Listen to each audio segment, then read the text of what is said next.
ఇప్పుడు మళ్ళీ మీరు మీ దగ్గరకొచ్చి ఆ సమస్యకి తగ్గ పరిహారం తీసుకొని, మళ్ళీ వెళ్ళి ఇదేం పని చేయట్లేదు, లేకపోతే ఇది ఇలా పనిచేస్తుంది అని చెప్పి మీ దగ్గర సలహాలు తీసుకునే వాళ్ళుంటారా? మంచిగా అయిందమ్మా అని అందరూ గూడా. అంటే ఎన్ని రోజుల్లో అలా ఏమన్నా ఉంటుందా? ఎన్ని రోజుల్లో సమస్య 3 నెలల్లో అయిపోతుంది, 6 నెలల్లో కంప్లీట్ అవుతది.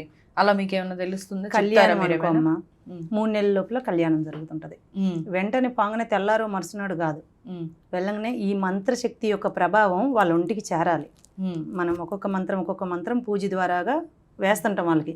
ఆ మంత్రశక్తి అనేది వాళ్ళ ఒంటికి పారాలి. ఒంటికి పారడానికి మనకి ఈ 3 నెలల లోపల మంచిగా కళ్యాణం కావాలి అనుకున్న వాళ్ళు కళ్యాణము, సంతానంగా కలగలేని వాళ్ళకి సంతానము, మరి చికాకులు గొడవలు ఉంటాయి చూసి భార్యాభర్తల మధ్యలో అవి వారం నుంచే సదురుకుంటాయి.